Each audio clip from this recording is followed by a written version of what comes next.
Hey everyone, this is Matthew Kent. Welcome to Theology on the Ground, the daily thought for my quiet time. Thanks for joining me today. Today, just a small thought, one verse, Revelation chapter 21. Revelation seems a bit random if you've been following the series, and thank you if you have been. But so I go through the Discipleship Journal Bible in a Year plan, and it only has readings for the first 25 days of the month so that you can bounce around or catch up as needed at the end of the month. And I'm all caught up, so I bounce around.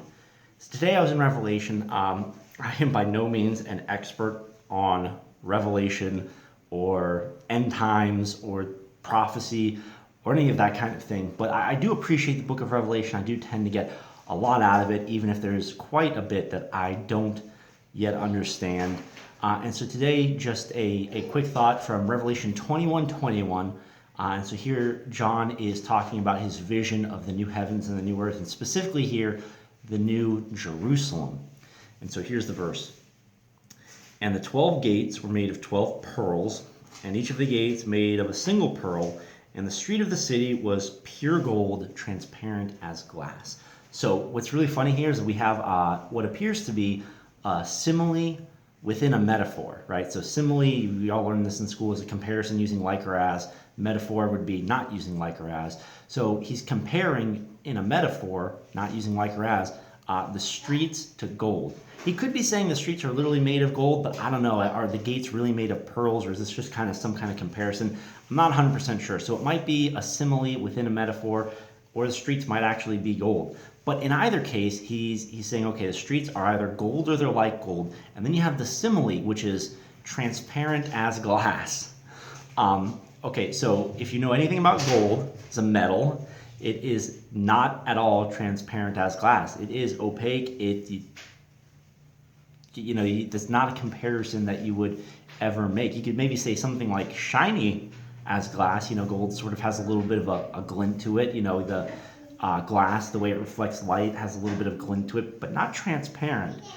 And so what I think is going on here, and you get this a little bit also with the different accounts of the Transfiguration, I think John is seeing something so awesome and cool and glorious that really he just doesn't even have the words. He looks in the Greek language, and even if he spoke English and he would search the English language, which has more words than any language, he's just like, you know what, there's no words.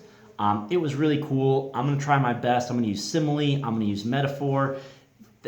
It was so cool that the similes and metaphors aren't even really going to make sense, but just trust me, this is this is what it's like.